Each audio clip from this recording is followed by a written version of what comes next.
OK，係啦，好，咁就歡迎大家就嚟到今次呢一個超慢跑嘅體驗工作坊嘅一個培訓，同埋就有一啲嘅 outside job 嘅一啲要求講解咁樣嘅。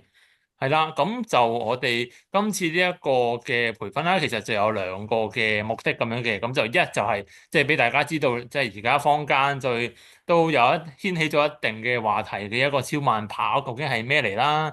咁另外就會係即係講解翻我哋今次呢一個即係同呢個職業安全健康局一齊去合作去搞嘅呢一個超慢跑嘅工作坊嘅一啲內容，同埋一啲工作嘅一啲要求，同埋一啲技能要求，咁都會即係喺呢度講一講。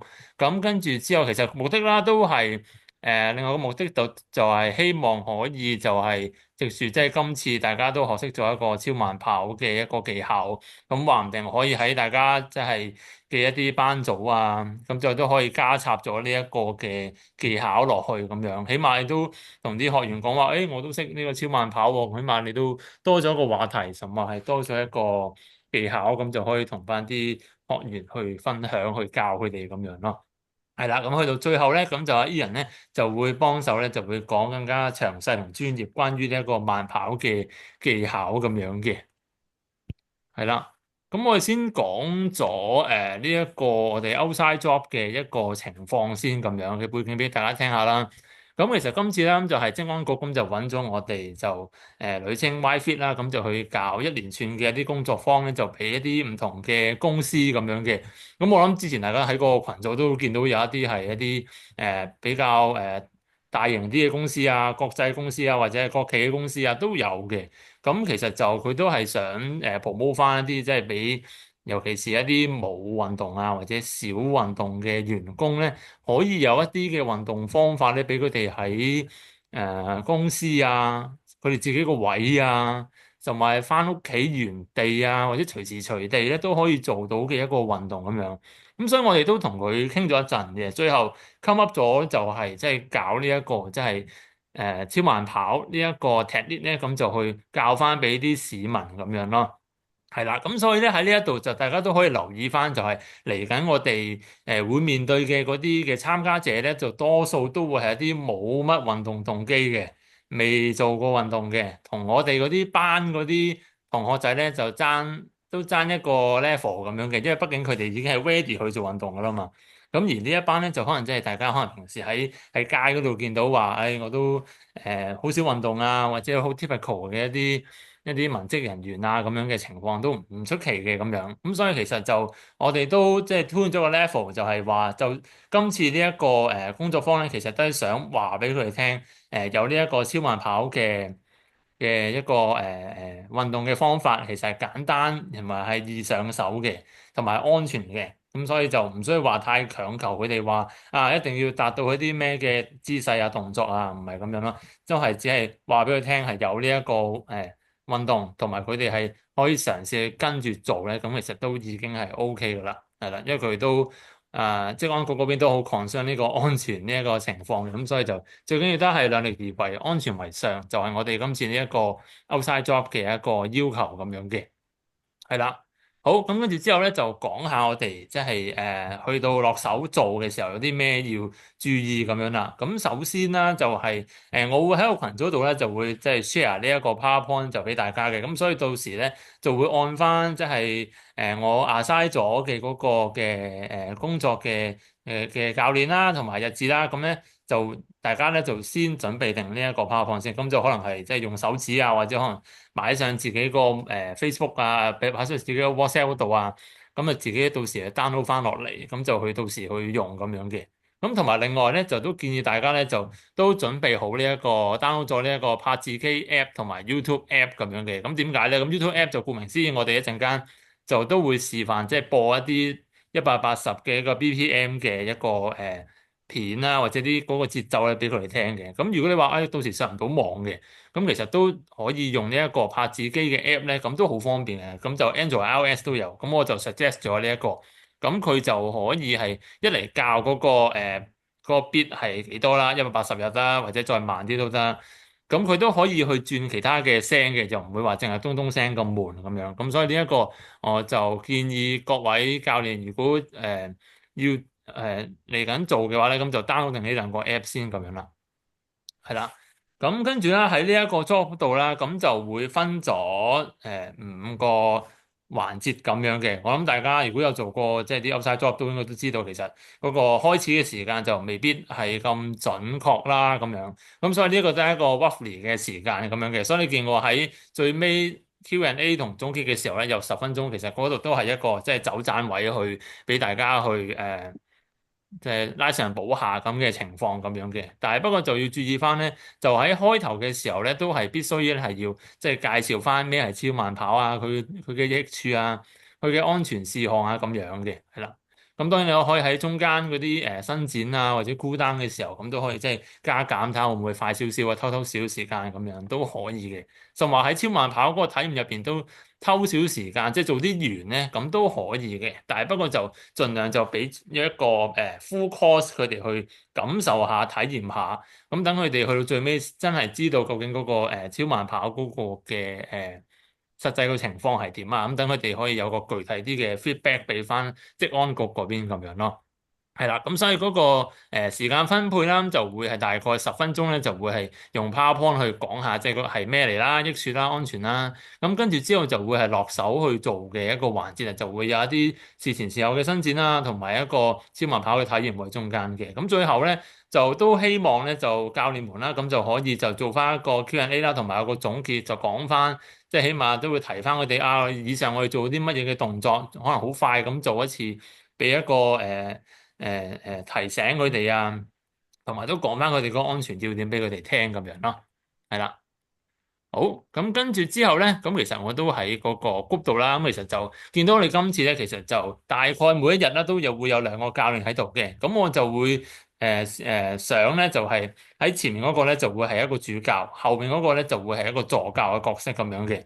咁而主教咧就會係主力咧就會係講嗰個 PowerPoint 啦，同埋係帶領嗰個超慢跑嗰個嘅情況去，即係個節奏啊。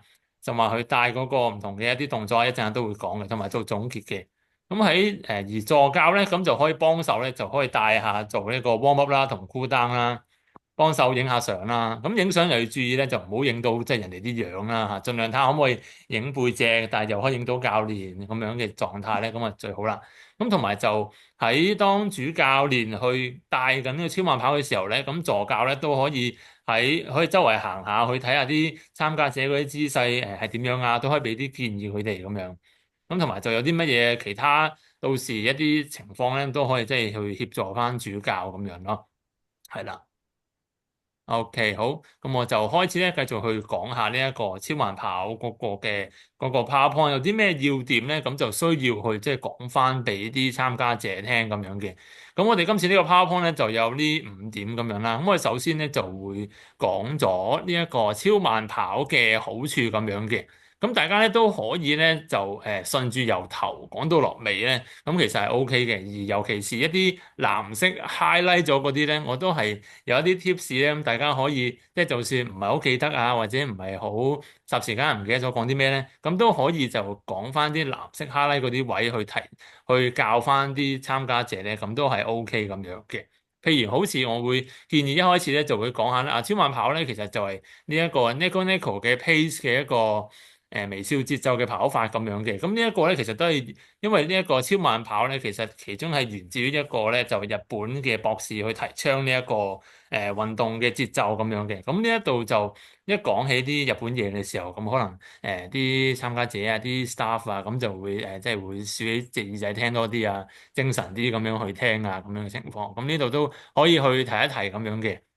咁呢一度除咗此之外啦，咁就超慢跑咧，其實都有4個 point 咧，咁都可能要去 mention 翻嘅。咁就一就係嗰個運動嗰個風險啦，就會比跑步去低咁樣啦。咁同埋佢係用一個自然嘅步伐啦，唔會話過分去即係向前傾啊，係一個自然嘅一個腳踏嘅方式去跑咧。咁其實係一個安全同埋冇咁易受傷風險咁樣嘅。咁跟住第二咧就係佢亦都係一個促進心肺健康咁樣嘅，係啦。咁佢一嚟佢係一個低強度有氧啦，咁同埋佢都係俾呢一個心肺啦，同埋循環系統即係一個肌肉有一個一個營養啦，同埋一個即係養分啦，呢個輸送咁樣，所以就從而可以提升到呢個心肺嘅耐力咁樣嘅。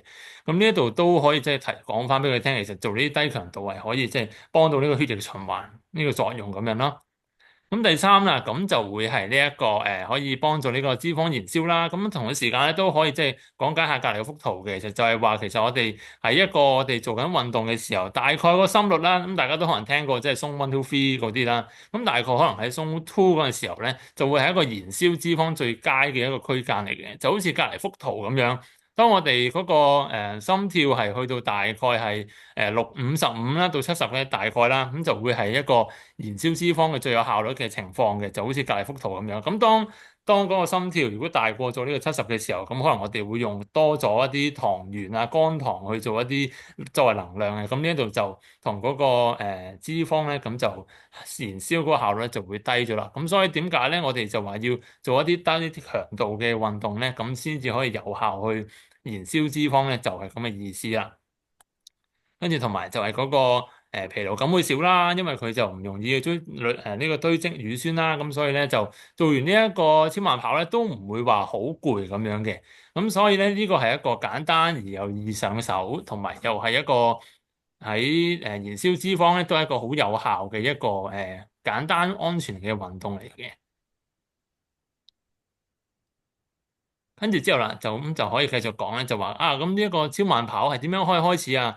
咁其實就係好簡單嘅啫，只需要咧有一個即係舒適嘅運動鞋啦、寬鬆嘅衣物啦，咁就可以開始噶啦。但係不過咧有一個位置咧，我就想大家都可能都可以提一提嘅，就係幾時去做係最好咁樣嘅，因為佢哋都係一啲喺辦公室做嘢嘅朋友啦，咁佢哋都可能會 concern 啦，咁我喺 lunch 前做好啊，定係 lunch 後做好咧？咁樣，咁呢一度我諗大家就算佢哋唔問都好啦，都可以去提一提咁樣嘅，因為就喺用餐前後咧，其實都真係視乎翻即係嗰個身體情況啦。究竟你話係咪真係成日都係做咗好多勞力嘢啊，未食嘢嘅，已經咧個人已經係好虛弱啦，咁樣適唔適宜做咧？咁當然係唔 OK 啦，係咪？咁同埋就餐後嘅時候，會唔會係我食咗一個正餐？就話可能我食咗一個好高脂嘅、好 heavy 嘅一個餐，咁樣我即刻去做一個運動，咁好唔好咧？咁當然唔好啦。咁我哋當然會建議翻，即係一般嚟講就係如果可能做一啲輕食嘅，可能係食緊一啲三文治啊、少少嘅麵包啊、飲下水啊，咁呢啲咧都可以咧喺即係食完之後咧，咁都可以即係可能休息15分鐘度啦，咁都可以去慢慢開始去做呢一個超慢跑咁樣嘅。係啦，咁所以就都係講句，就係要注意翻嗰個身體嘅狀態，係唔係即係即係會話好肚餓啊，或者好飽啊，咁都唔建議係咁樣做咯。因為如果太飽嘅話咧，就我諗大家都有學過嘅，就係當嗰啲飽嘅時候，其實啲血液係去晒，即係我哋嗰個腹嗰度做緊一啲消化噶嘛。咁如果你話將啲血液都去翻手嗰度咧，咁可能對呢個消化咧就會冇咁好啦。咁所以呢一度咧，咁大家可以去即係去提一提翻俾佢哋聽咁樣嘅。係啦，咁第三啦，咁就可以咧就講下究竟跑幾多好啊，跑幾勁好啊咁樣。咁第三嗰度，咁呢一度就可以咧就利用呢一個咧自覺竭力程度評分咧咁樣去講嘅。係啦，咁就大家又可以即係問一問啲參加者啦，就話啦啊，咁如果對你嚟講，0分係最輕鬆，10分係最辛苦嘅，有啲乜嘢嘅運動啊動作，你覺得係10分最辛苦嘅咁樣啊？咁如果佢未諗到嘅，咁你都可以同佢講話啊。咁如果追巴士啊，咁你覺得係幾多分辛苦啊？咁樣跟住你又可以問下佢啊。如果行公園，你又覺得嗰個辛苦程度係幾多啊？咁呢一個因為就每個人個辛苦嘅自我嘅評分都唔同噶嘛。咁等佢大概有個概念知道之後咧。咁我哋就會 recommend 佢咧係大概係3至4分咧，就係適宜做呢一個用呢個超慢跑，係應該係要3、4分呢一個程度辛苦咧，咁先為之啱咁樣咯。個意思就大概係可以慢到可以傾偈啊，或者係去即係可以唱到歌啊咁樣嘅狀態咧，咁先至為之 OK 咁樣嘅。咁如果你話唔係喎，我做超慢跑已經喘晒氣嚇，講唔到嘢啦咁樣，咁就已經係過於嚴重啦，個強度太強啦，就應該要再慢啲啦，或者係個時間應該要再短啲咁樣嘅。咁如果唔係嘅話咧，一般咧都可以咧，就每次啱啱開始啦，都可以就係由10分鐘啊、15分鐘開始，咁就每個禮拜咧就2至3次嚇。如果真係 OK 嘅話，咁就可以咧慢慢咧就加到咧20-30分鐘咧，就每次咁樣去做咁樣嘅。係啦，咁至於你話我有少少補充喎。係咁咧，大家睇到嗰個0至10咧，其實咧，大家可以幻想到嘅，有做開運動嘅人咧，就係會真係用晒0至10嘅，真係會去到8、90，知道咩叫8、90啦，同埋接受自己嘅身體會有時去到8、90嘅程度。咁但係如果佢係完全冇做過運動嘅，或者佢係好憎運動嘅，通常好憎運動嗰啲人咧，就係因為佢要喘氣嘛，覺得辛苦啊嘛。咁即係話咧。你大家睇下，佢好可能好大機會係5或者6，佢已經會覺得係等於10㗎啦。咁即係話咧，換言之，大家嘅所謂大家覺得嘅中度，同埋佢哋覺得嘅中度係有顯著分別嘅。即係你可以將佢斬半就得㗎啦。咁啊，佢覺得微弱。或者佢覺得微弱其實係1，佢覺得中度其實係可能係2嘅。咁大家要去調節呢啲嘢，即係你嘅期望，作為一個做開運動或者你作為一個教練嘅期望，同埋佢嘅期望，佢嘅 perception 啊，同你嘅 perception 啊，佢呢度講嘅係rating of perceived exertion 啊嘛，個 perceived 嘅意思就係 perception 啊，就係佢覺得5。你其實發現佢其實係得2，咁你唔好 judge 佢呢樣嘢。總之佢感覺良好就 OK 㗎啦。所以咧，即使佢話中度，但係其實你睇到佢係極微弱都好啦，it's OK，佢做就得㗎啦。嗯係啦。咁所以就呢一度就講翻話係佢自己覺得係呢一個3-4分嘅，咁就 OK 噶啦，唔係話你嘅3-4分嘅一個狀態咁樣啦。係啦，即係你就好似我頭先開頭所講啦，佢都係一啲即係冇乜運動嘅，未做過運動嘅，可能就日日就喺度煲劇咁樣嘅，咩都唔做嘅咁樣。咁對佢嚟講，可能真係跑快少少已經好辛苦，好辛苦啦。咁所以呢一度就大家可能就要留意翻、調節翻嗰個狀態咁樣咯，唔好話夾硬叫佢即係 push 佢太 hard 咁樣，呢個就唔係太好啦。係啦，咁跟住就講嗰個跑步姿勢啦。咁呢度就可能佢哋都好心急啦。咁應該點樣跑好啊？咁呢一度咧就可以去到下一頁啦。咁去到講完頭先一啲點樣做幾多之後咧，跟住到點樣可以做得點樣去做呢個動作啦。咁呢一度咧，我就會建議咧就主教啦，咁就可以咧做一個示範咁樣。咁而示範嘅時候咧，就注意講翻就係呢4點咁樣啦。首先就係嗰個下巴要微微向前，微微抬高啦，注視前方啦，腰要挺直啦，膝蓋要保持微彎啦，腳步細啦，步伐少啦，180步啦，跟住前掌落地，先喺到後掌都可以再落地咁樣嘅，係啦。咁呢一度咧係一個好好嘅點咧，就俾翻即係啲參加者去睇，比較具體啲咁樣去睇嘅。因為有時如果我哋真人去示範咧，都係需要嘅，但係不過咧一啲比較具體啲嘅圖俾佢知道先咧，咁佢哋都會掌握多啲咁樣咯，係啦，因為佢哋有時都會有好多比較微細啲嘅位會去問翻佢，就話我咁樣跑得唔得啊？咁係咪真係腳尖跑啊？係咪真係腳踭跑啊？咁樣咁佢哋未必會講得好詳細或者好具體講咗出嚟。佢哋但係用呢啲圖咧，咁就可以首先解決咗佢好大嘅一啲 question 先咁樣。係啦，咁而另外呢一幅圖啦，就係講緊話嗰個我哋嗰個部分嘅次序係點樣嘅。咁可以係前腳掌落地先啦，跟住記得咧腳踭咧都要掂落地下啦，跟住之後就如此類推咁樣去掂嘅。咁去到呢一度嘅時候咧，咁就可以主教啦，都可以做翻一啲少少嘅錯誤示範先咁樣嘅。譬如係咧做一啲比較浮誇啲嘅動作，大家可以做下啦。會唔會係可能就係腳尖掂地咁樣啱唔啱啊？可能即係示範下俾佢哋睇，跟住又可以示範咧。如果我淨係腳踭落地，我平時行路都係腳踭嘅喎，咁我係咪腳踭 keep 住腳踭踏咁得唔得啊？咁呢啲又可以示範俾佢睇。又話可能係平時我行路好僵硬嘅，我腳去撐得好直嘅咁樣行嘅，咁你又可以問下啲參加者咁樣做係啱唔啱咁樣。咁喺呢一度咧，咁就可以有多少少嘅互動，同埋都可以解決到佢哋好多嘅問題咁樣嘅。甚或咧就因為都有一啲朋友仔咧，可能真係未跑過步嘅，咁可能就會唔會係其實啊，我哋可能做一啲比較好唔係好正確嘅姿勢，可能彎住條腰咁樣跑，咁又可以做一啲錯誤嘅示範咧，去話俾佢聽咧，咁就去從而等佢知道咧一個啱嘅動作係點樣做咁樣嘅，係啦。咁呢一度嗰個重要個要點咧，就係呢一度嘅。咁我講晒先再示範下，係啦。咁所以呢度就可以大家去示範一個錯誤嘅姿勢先啦，跟住就可以做翻一個啱嘅姿勢，啱嘅姿勢咧就去話翻俾佢哋聽咁樣嘅，係啦。咁呢個都會可能要講多少少就話啦啊，雖然真係啱嘅姿勢咧係啊，好似好易咁樣喎，但係其實做下或者可能跑下嘅時候，個人攰咗咧，可能條腰咧不自覺咧就會向前彎，跟住可能個身就慢慢向前傾咁樣嘅，咁所以咧就要不斷咁樣去提自己啊，我一定要即係要腰挺直咁樣，咁呢一度就可以即係講多少少去提翻佢哋咁樣嘅，係啦。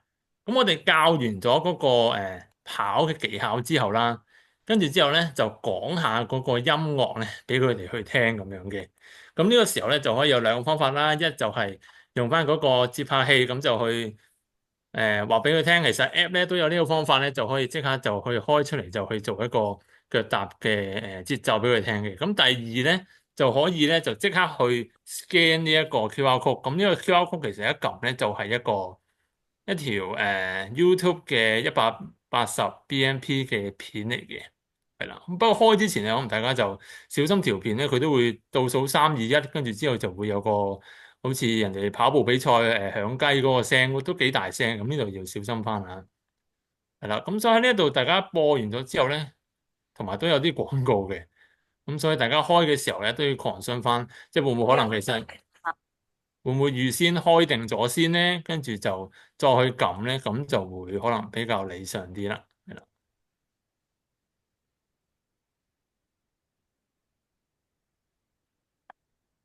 係啦，咁喺個音樂嗰度啦，咁都可以就再介紹多少少個，即係有好多唔同嘅方法啦。斷崖式衰老就會一瞬出現。等我教你 Karen 膠原管理學啦，Karen 全新 Extra Firming Cream，新生保護優化。等等。嗯，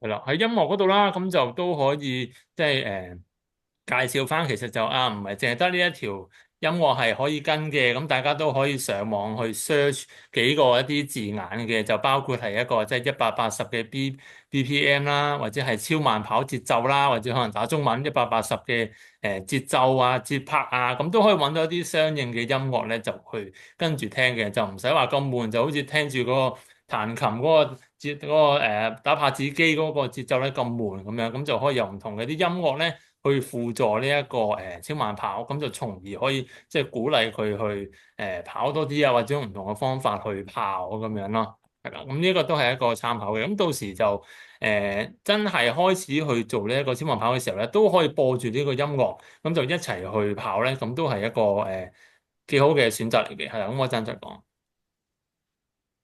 係啦，咁頭先又講咗個點樣跑啦，嗰個音樂係有啲咩音樂啦，咁跟住之後咧，呢個時候咧就可以咧就交俾啲助教啦，咁就去做一個熱身咁樣嘅。咁呢個熱身咧，其實就我喺呢一度就會係 recommend 咗呢五個啦，但係其實呢五個咧都可能未必係全部嚟嘅，但係不過呢五個係我揀咗啲比較嗰個空間可以細嘅時候咧都可以做到嘅啲熱身嚟嘅。係啦，咁同埋啲熱身咧可以即係慢慢咁樣去做咧，而係安全同埋係即係幫到一陣間超慢跑嘅一個動作嚟嘅，係啦。咁所以就除咗呢五個之外啦，咁教練們咧都可以就因應翻自己可能比較熟啲啊，或者知道嘅一啲可以去活化唔同嘅肌群嗰啲咧，都可以去做咁樣咯。嗯，咁去到做完熱身之後啦，咁我哋就會開始跑啦。咁呢一度咧，其實就係講緊，我哋會先咧喺呢30分鐘咧就會去就會去開始呢一個超慢跑啦。咁個超慢跑咧，咁當然就不外乎就即係雙腳開始就腳踏啦。咁呢一度，咁我哋咧會係我建議啦，咁就會有個次序去話俾佢聽，究竟我哋會點樣去進入呢個狀態。咁我一開始嘅時候啦，咁就想佢咧就頭先播住緊嗰個音樂噶嘛，就想佢咧感受下嗰個節奏先，嗰個180拍嗰個節奏。跟住之後咧，我哋就想去感受下嗰個辛苦嘅程度，同埋佢自己嗰個心跳究竟應唔應付到。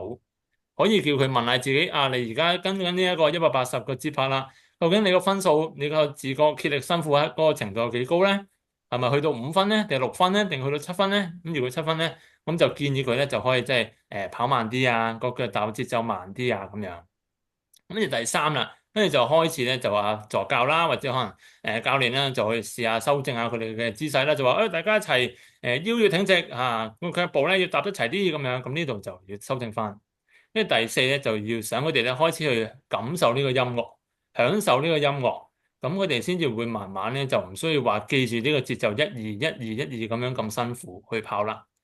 咁跟住咧就開始咧就真係去感受翻成個即係超慢跑嘅動作咁樣。咁所以呢一度預計啦，我當半個鐘喺呢一度嘅時候咧，大概喺呢一個即係前期去適應呢個超慢跑咧，都應該用咗可能10分鐘到咁樣噶啦。咁10分鐘之後咧，咁呢之後就可以睇嗰個環境嘅情況啦，究竟佢哋即係會唔會係好熱鬧啦，或者其實好多問題啊，定係其實佢哋已經好上手啦，或者係好冷靜咁樣啦。咁如果你話啦，其實佢哋都已經OK 啦，好 ready 啦，或者佢哋其實而家都好冷靜啦，冇乜人講嘢喎，或者嗰個場好悶喎咁樣，咁我哋就已經準備咗一啲挑戰組嘅動作咧，就會去大家可以咧就去帶住佢哋去做咁樣嘅。係啦，咁我都好快咁示範一下咁樣啦。咁其實呢一度咧，可以每一組咧，就大概就做1分鐘咁樣。咁所以呢度夾埋做咗咧，應該都大概有8分鐘。咁如果你話做2 set 咧，咁就差唔多咧，就有16分鐘咁樣噶啦。係啦，咁先講下啦。咁個交替急步咧，咁其實開頭我哋做緊一個超慢跑嘅時候，都係一個普通一個腳踏嘅狀態啦。咁如果你話啦，唔係喎，我想開心啲嘅嚇，咁啊交替急步，咁就可以將個嘗試下咧，將嗰個腳嗰個節奏咧加快，係啦，做個急步啊！如果佢再叻啲嘅，你再快啲啊，俾啲挑戰佢哋。跟住下一個咧就會係交替抬腿嘅，咁啊抬腿就真係顧名思義，咁我哋就會隻腳會抬高啲啦。咁但係呢個小心啲啦，因為都可能擔心咧，有一啲參加者咧可能真係oversleep 啊，或者可能其實可能佢着裙啊，又或者可能佢冇乜做運動嘅，咁就唔好叫佢咧隻腳就抬咁高啦嚇，以免即係啲尷尬嘅情況。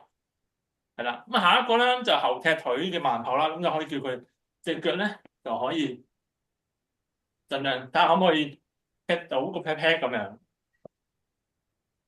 跟住之後下一個啦，寬距慢跑啦，除咗我哋頭先正常就係我哋即係會係腳自然垂直啦，咁就會同個膊頭同闊嘅，睇下可唔可以闊過個膊頭，闊少少嘅嗱咁樣跑。跟住下一個低姿慢跑啦，睇下可唔可以坐低少少個身啊，俾少少壓力我嘅大髀，做一個慢跑。甚或係咧做一個開合慢跑，即係好似我哋打開收埋咁樣去做嘅一個慢跑啊。第尾二咧就會係前後慢跑啦，睇下可唔可以又前又後。但係呢個小心啦，都有啲擔心咧，可能有啲參加者咧平衡力唔係咁好嘅，咁呢一度要注意翻，究竟佢前後嘅時候會唔會棘親啊，或者空間夠唔夠嘅。咁而最後一個咧，咁可能都會比較辛苦少少嘅，咁就會有啲側拼步嘅跳躍，係啦。咁喺呢一度咧，咁就應該會來回咁樣做1分鐘咧，都應該會幾辛苦嘅，係啦。咁所以咧就可以，如果真係可以按翻個情況啦，咁就可以唔一定話按翻呢個 sequence，可以你話到時我急步，大家一齊急步，跟住之後大家一齊開合慢跑咁樣，咁就令到咧成件事咧可以好開心、好愉快咁樣咧過咗呢30分鐘咁樣嘅，就唔會話過於太悶嘅狀態咯。好，跟住之後啦，咁你就到 cool down 啦。咁 cool down 咧，我想請問下咧，係我哋教練去上堂嘅時候咧，我哋啲學員期望係做幾耐運動嘅？個學員其實期望咧就真係會試晒做30分鐘嘅超慢跑咁樣嘅。嗯，即係參與嘅時候咧就係1個鐘，咁前前後後解釋啊、warm up 啊、cool down 啊，咁啊中間咁啊隔咗30分鐘，真正運動就30分鐘咁樣啦。係啦，冇錯啦。嗯，要注意，因為如果真係喺未有什麼做過運動嘅情況底下，一個人連續突然間要做30分鐘咧，唔係容易啊。所以教練們要留意，好可能你唔係真係同佢做到30分鐘，或者有得佢係要做下要坐低位休息。冇錯，係啦，所以就都係以呢一個量力為上為主啦，嚇，同埋安全為主咁樣啦。咁所以你話啊，真係佢哋未必做到嘅，咁就可能做啲完啦，甚至可能係中間有個休息，咁都係可以嘅。咁就未必一定話唔使話要衝晒，即係30分鐘我就要做晒 full set 嘅一個超慢跑咁樣，就唔使嘅咁樣。係啦，咁當然就嗯，職安局就期望咁啊做到啊嘛，最好嘅啫啊，咁就未必一定要嘅，放心。另外都要提醒下參加嗰啲學員，或者係提醒下誒誒我哋嗰個對頭啊，話定俾佢哋聽，我哋會有30分鐘運動喎。咁如果有啲未做開運動嘅同學嘅朋友仔咧，佢要注意啦。咁我哋事前，譬如佢哋事前有冇人係有冇人係冇食嘢啊？或者佢哋安排嗰個 training 嘅時間係擺咗喺9點鐘嗰日係做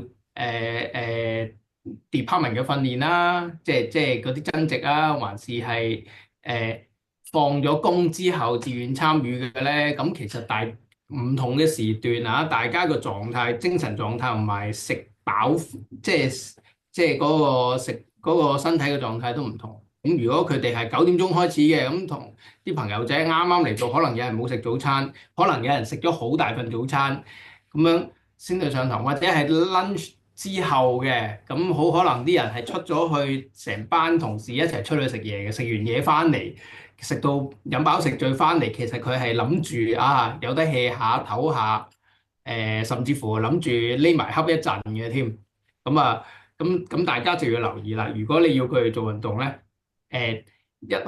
即係事前一定要有充足嘅準備功夫，就係起碼知道起碼知道你將會參與你嘅學員，佢哋係喺個咩時段，同埋你預計佢哋會喺乜嘢嘅精神同埋身體狀態啊？咁你問佢哋，佢哋都未必有邊個答到你嘅。你知啦，香港人嘅精神就係唔答問題噶嘛，問親有冇問題都係冇問題嘅。咁啊，所以咧，大家要特別留意，因為當有問題嘅時候就係投訴嚟噶啦。好嚟，係啦，咁所以就係啦，都係要不過好在而家都有晒嗰啲嘅time slot 先咁樣嘅，咁所以大家都可以預一預究竟當時嗰個情況係，即係佢哋係啱啱食完 lunch 啊，啱啱起身啦，啱啱翻工啦，咁都可以睇少少嘅。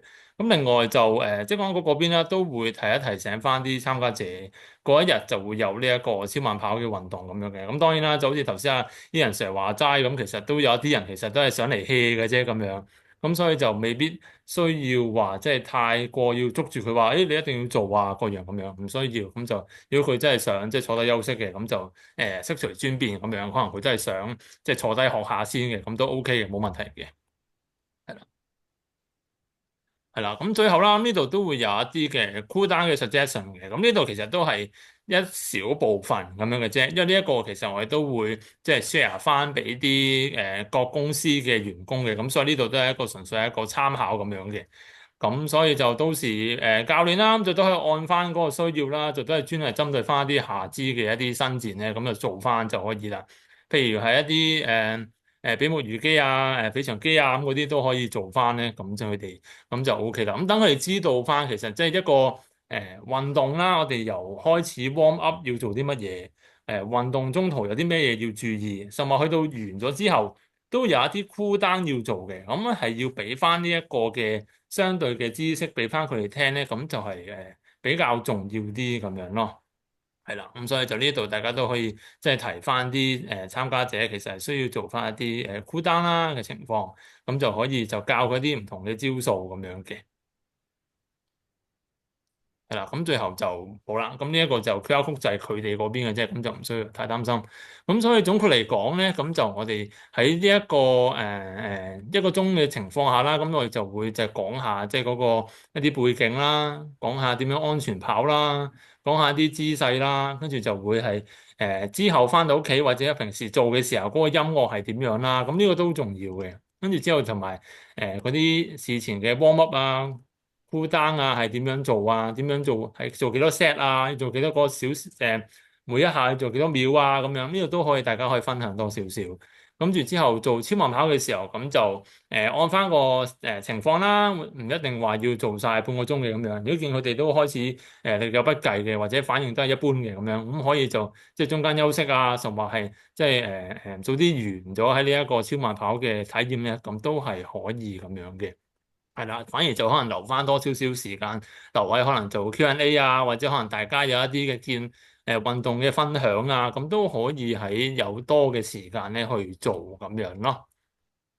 係啦，好，咁就大致咧呢一個outside job 嗰個嘅要求咧就會係咁樣啦。咁我會 keep 住咧，就喺嗰個群組嗰度啦，就會去發放一啲工作嘅，因為畢竟呢個職安局啦，佢都會 keep 住呢一個工作坊咧，呢一年啦都會有呢一個合作咁樣嘅，咁所以就大家見到啱時間嘅，咁就可以就填 form，跟住話我聽，咁我就盡量去。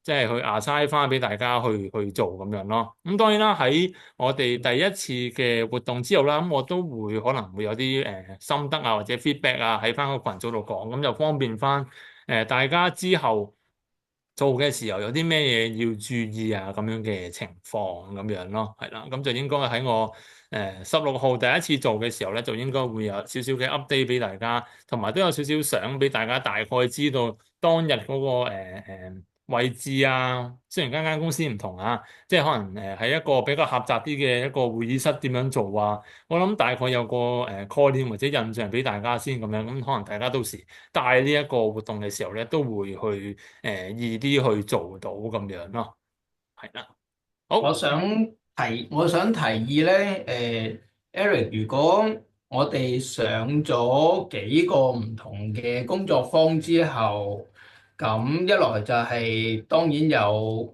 客人即係學員嘅 feedback 啦，咁另外就係組織者個單位嘅我哋對口單位嘅 feedback 啦，咁我覺得我哋都可以同咁多位已經上過或者試過一兩次工作坊嘅教練咧，一齊去坐低 debrief 下，咁主要係俾大家去回應下，喂，呢壇嘢做唔做得到？做唔做得好？有啲乜嘢我哋其實係唔足夠嘅，或者喺個過程裡面我發現到一啲微調喎，我自己做微調之後有啲乜嘢學改善咗，咁大家我哋可以集腋成裘啊嘛，因為大家都係專業教練嘅，教咗咁多年啦，咁或者大家都有自己嘅 background，咁於是咧你哋我係歡迎大家去按住自己對運動嘅理解加啲嘢落去啦，抽走啲嘢啦，或者調節啦，等陣間我哋分享嘅時候，我都希望大家可以一齊去講下嘅，有啲乜嘢係你會覺得咦有用喎，或者有啲乜嘢係暫時未適合喎，有啲嘢咁我哋咧就可以容易調節得到，令到大家咧有多幾範，因為我哋有好幾個腦啊，係咪？咁多幾範，然後砌到啲嘢咧靚仔啲，配合啲當場嘅環境，咁大家咁令到我哋嘅學員咧個體驗感覺良好。咁特別係因為佢哋唔係做開運動，甚至乎佢哋係討厭運動嘅。咁我哋點樣去係引下，令到佢哋都覺得啊，都唔太過分啫，都可以接受啊，或者有機會係唔係喺公司做？喺公司我相信唔太多人會真係喺公司做嘅，而我係主要係俾佢覺得啊，呢一兩樣嘢都可以拎翻屋企自己試下喎，睇劇嘅時候試下喎，或者冇嘢好做嘅時候試下喎，甚或乎其實最重要係乜嘢咧？就係佢覺得你做得好，教得好，佢跟住就會問。咦，係咪有 YFit 嘅工作坊？我想跟呢位教練上下堂喎，啊或者我係想上 YFit 堂喎，咁樣咧，大家就真係咧叫做咩咧？就係真係咧叫做有效地令到自己咧開多幾班啊！好，好啊，我哋都可以啊。好，我哋之後當即係開始咗嘅時候，咁我哋就都可以搞下呢一個 debriefing，咁啊大家都分享下大家嘅一啲經驗啊，各樣俾翻啲 feedback 咁樣。咁我哋令到件事做得更加好咁樣，因為我都會第一次幾次啦，我都會落水去做咁樣嘅，咁所以到時咁我都會一齊就去分享翻即係呢個狀態係點樣啊，咁大家又可以互相去傾下咁樣，咁就令到即係更加繼續做得好啊，或者可能更加多生意都唔出奇咧嚇咁樣，係啦，好啊，好，咁就有冇咩問題先呢一度？如果冇嘅話咧？係啦，咁我就將呢個時間咧交俾阿 Ian Sir 咧，繼續講多啲關於慢跑嘅一啲專業嘅知識先。咁啊唔該晒 Eric 啊，咁好耐冇見啦，咁多位。咁阿龍 Sir 喺度啊。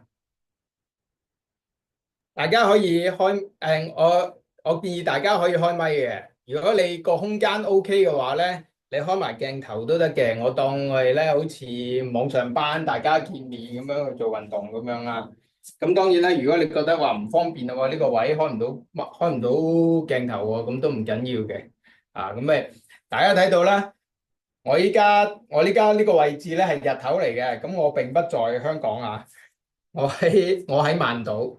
啊，咁啊，所以呢度咧係朝頭早非常開心，係8點幾啊，咁上課嘅時候咧，大家要留意嘅就係乜嘢咧？我哋上課嘅時候咧，誒，我哋去嘅環境啊，佢哋工作坊嘅時候咧，我哋未必係有一個工作，係一個佢哋個工作環境底下進行。亦都有機會係真係直情係企喺佢哋 office 嗰個 boot 嗰度進行。咁咧，大家就要留意啦。其實咧，裡面有好多即係無論佢喺 office 嘅環境，離開喺佢個座位出嗰個位置，還是係佢走咗去一個類似一啲佢哋嘅 common room，一個 conference room，有張大台，然後有張凳啦。或者係乜嘢咧？就真係佢係有一個比較 open 嘅講台咁樣，空間有個地方，然後可以將啲凳拍埋晒一邊嘅，而仲甚至乎有個台咧係企高咗兩格，係俾教練你講嘢嘅。咁呢啲位置咧都有機會嘅。咁我哋咧就真係要咩咧？就真係要麻煩阿 Eric 咧幫手喺上課之前要問下個對口單位嗰位同事，究竟你將會身處於咩位置嚟去上堂？咁呢樣嘢係必須嘅。咁頭先咧，我有講過咧，我哋有一啲器具係想大家準備好咧，咁未必喺每個場地都會擁有嘅，或者嗰個地方擁有都好啦，都未必啱使嘅。例如我話啊，要有張凳，一般嚟講辦公室都有凳係咪？咁但係啲凳係咪安全嘅咧？定係佢有碌嘅咧？咁呢樣我哋又要留意喎。要小心觀察每一部分嘅環境啦，佢哋究竟係咪真係適合你去做相同嘅訓練啊？有機會你一推張凳會喐嘅，或者嘭一聲會撞埋去嗰個 divider 嗰度嘅，咁我哋要小心。有啲嘢個 divider 究竟撳唔撳得嘅咧？我哋又要小心。附近有冇牆壁咧？有冇腳邊有冇雜物咧？等等呢啲嘢都要小心。就好似我哋考呢個叫咩咧？我哋考呢個急救嘅時候咁樣，現場環境係咪安全啊？因為我哋最終係希望佢哋可以做運動令到佢健康嘅。如果做運動令到佢受傷咧、出意外咧，就係如啱啱好反轉個原意，咁就不如唔好上堂啦，係咪？咁所以咧，大家都要知道。咁啊，第二樣嘢啦，就係如果有空間嘅話，咁我哋可以利用啲乜嘢環境咧？咁有啲公司或者有啲 department 就好啲嘅，佢哋專登咧就訂咗一個位置。咁於是咧，你可以要求佢一啲嘢。第一就有冇瑜伽席，每個地方有冇瑜伽席。第二有冇凳，有凳有瑜伽席，咁就已經好好噶啦。咁如果你冇凳又冇瑜伽席，咁點算咧？起碼有埲牆俾你去幫手去做呢件事咧，亦都有幫助啊。咁我哋當然啦，最希望嘅就係佢可以擁有晒頭先我講嘅所有嘢啦，牆啦、瑜伽席啦同埋凳啦。咁我哋咧就大部分嘅嘢都做得到噶啦，係咪？好，咁啊，事不宜遲啊。咁啊，我會突然間咧講幾個唔同嘅技巧，咁啊俾大家知道，我哋要注意嘅要點係乜嘢？頭先咧其實 Eric 已經大致上講咗噶啦。咁啊，30分鐘嘅運動，然後前後會有唔同嘅 exercise，去做 warm up 啦，做 cool down 啦，咁樣等等。咁啊，係咪等於 what exercise 中間唔去做下伸展，唔去做下一啲 active rest 咧？就唔係嘅。咁我哋可以 keep 住個人咧，係用好多唔同嘅方法去喐都得嘅。咁啊，例如係咩咧？呢啲係喐緊，但係同時間都係休息緊，係咪？假如我哋頭先好似 Eric 咁做咗呢個180拍嘅，每分鐘180拍嘅動作，咁佢做咗呢個30秒喎，咁中間休息係可以點啊？15秒休息，咁咪可以做呢啲啦，係咪？哦，做開合嘅30秒嘅，做完30秒，咁中間要休息咁點啊？咁咪可以咁咯，喐下個膝頭哥啦，啊！或者我哋做完真係有個雙腳跳嘅動作，大家要留意啦。頭先咧話有機會雙腳跳，兩邊跳啊嘛。咁佢未兩邊跳之前，首先你要學識俾佢知道咗原地跳先。咁啊原地跳之後，咁你中間又可以30秒之後，你中間可以點休息啊？就係揈下揈下嘅腳咯，揈下揈下嘅腳。咁換言之係乜嘢咧？大家咧當自己咧一參與其中，咁啊一路做運動嘅時候咧，除咗運動嗰個動作之外咧，我哋唔係企喺度休息嘅，我哋會做一啲平時好 hea 嘅唔同嘅動作，揈下手啊，揈下腳啊，畫下大圓圈啊，咁呢啲都係一啲休息嚟嘅，我哋叫做 active rest，係咪？咁啊，大家要將呢啲嘢擠埋落去你個訓練裏面咧，咁啲同學仔咧就會覺得第一多元化啦，第二就係我都會做得到啦，因為所有嘢都係其實係你可能係落公園見到啲婆婆做已經做緊㗎啦，呢啲咁佢哋已經係做緊㗎啦。咁佢哋做得輕鬆之餘，然後同時間咧好似喺度玩緊咁樣，發現咗好多原來個身體嘅動作係咁多變化㗎喎，原來可以做好多嘢㗎喎。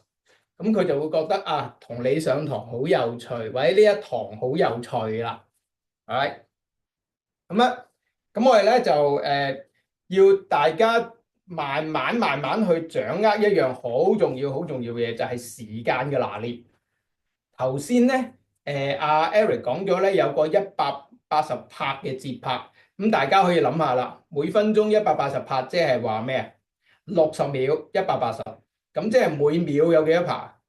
就3拍，每秒3拍嘅動作咧就變咗係1 2 3 1 2 3 1 2 3 1 2 3咁樣去嘅咯。咁所以咧，大家就要心裏面咧就要有呢個節拍去令到自己咧個腦裏面記得就係一二三一二三一二三一二三。咁於是咧，你就可以斬開兩種咯喎，因為呢一種一二三嘅節拍咧，喺我以前教游水嘅時候咧，係一種慢游長距離游泳同埋短距離游泳嘅一個標準嚟嘅。咁於是咧，你就可以用呢個一二三嘅呢個節拍咧嚟去做第一慢嘅動作，就係先由練節奏開始，就係一二三一二三一二三一二三一二三一二三咁樣去。咁大家咧一齊喺度拍掌咧，咁一來可以咧慢慢去破冰啦。二來咧，喺開始做運動之前，你已經將一啲節奏擠咗入去佢嘅腦袋裏面。咁啊，大家就慢慢喺度學習，跟住節奏咧，其實已經好似學緊跳舞咁樣噶啦。咁啊，有啲朋友仔，如果佢冇乜做運動，但係佢有跳開舞啊，或者佢喜歡聽音樂嘅話咧，你就可以播一啲類似節拍嘅音樂，然後就開始同大家一齊拍手，或者做一啲唔同嘅動作，拍大髀、拍大髀、拍大髀。咁你同時間咧亦都可以做埋乜嘢啊？做埋個身體嘅喐動咯喎，就係一二三一二三一二三一二三一二三咁樣啦。咁啊，成日拍大髀、拍大髀、拍大髀、拍大髀。咁有乜嘢動作？自己創作，有好多唔同嘅動作嘅。咁但係你就要睇到咧。我哋呢一個動作係點啊？比較慢啲啦，輕鬆啲啦。咁然後我哋開始，我哋當呢個係休息嘅動作，或者係一個準備嘅動作。咁有啲快嘅動作，我哋真正進入去嗰個有少少 interval 嘅間歇訓練嘅模式啦。嗱，佢唔係 HIIT 嚟嘅，因為佢絕對唔係 high intensity 啊嘛。頭先我哋所講嘅嗰個0至10嗰個 RP 嗰個 RPE 啊，個 RPE 嘅 ratio 咧，其實我哋一路徘徊都係喺3、4之間嘛，永遠都唔會去到8、90嘅。咁 HIIT 就去到8、90啊嘛。咁我哋咧就係 LIIT，low intensity interval training。咁所以咧，我哋淨係或者最多係中度嘅啫。咁所以咧，我哋就會徘徊喺30秒嘅喐動，15秒嘅休息。咁呢個 work rest ratio 咧，工作同埋休息嘅比例咧，就變咗係2:1啦。咁如果你覺得話喺唔係喎，嗰班你啱啱去到已經望到嗰啲朋友仔個個岩岩巉巉咁樣喎，唔係好得喎。咁你就調轉啦，你就唔好做30秒，然後唞15秒咯喎。你就先由一開始全部45秒都係1、2、3、1、2、3、1、2、3、1、2、3，全部都係慢嘅節奏開始。咁呢個節奏咧就係每3拍就喐一個動作，每3拍就喐一個動作，咁佢就夠慢啦，係咪？咁每一拍喐一個動作就快啦，就好似頭先阿 Eric 做呢個咁啦，咁就係每一拍一下啦。咁於是你就開始我哋就會開始用3拍慢嘅動作起步，然後你覺得佢哋 ready 啦，你可以開始進入去乜嘢咧？就係15秒嘅運動，30秒嘅 active rest。咁係乜嘢咧？例如1、2、3、1、2、3、1、2、3、1、2、3、1、2、3咁樣做咗15秒，然後30秒嘅 active rest， 1、2、3、1、2、3、1、2、3、1、2、3、1、2、3。咁你就可以慢慢 spot 到乜嘢咧？第一就係邊個人係跟得到嘅，佢係嗱，大家要知道啊，佢係有能力跟得到。另外咧就係有心跟嘅，一個人咧就係有心跟住你做，佢表情會話到反應話到俾你聽，佢係咪有心跟嘅啦。咁啊，另外就係佢能力跟唔跟得到。如果佢覺得佢能力跟得到嘅話咧，你亦都睇得到嘅。如果你發現咧有心跟但係能力跟唔到嗰啲咧，你就要特別留意佢咯喎。一路做嘅時候，你就已經要話定俾佢聽，嗱，等陣間我再行前一步，唔再係15秒工作30秒休息嘅咯喎。咁你就要啦，咁我調轉變咗30秒運動15秒休息嘅時候咧，頭先我指嗰幾位同學仔，你唔使跟我哋去行30秒。30秒、15秒，你照樣做翻15秒得啦。或者咧，每次你喺數節拍嘅時候，你心裏面你都會講一次，或者你會表達一次嘅。呢家係30秒，咁我哋一齊喐啦，30秒。然後每次去到15秒嘅時候，嗱15秒啦，邊個停啦。咁另外一啲同學仔繼續。咁於是你就已經可以斬咗2個 level 出嚟㗎啦。咁啊〜第一個 level 就係佢只能夠做15秒，然後休息30秒嘅。咁呢個係 level one。咁做到30秒，然後休息15秒嘅，咁呢個就係 level two。係咪？咁我哋盡量係做幾耐咧？即係做幾多轉咧？通常啊，我哋如果用30分鐘嘅時間去斬嘅話咧，咁我哋就會揀一開始30分鐘嘅嗰個運動，每一節都係屬於咩啊？都係45秒，係咪？咁我哋每2節就係3分鐘咯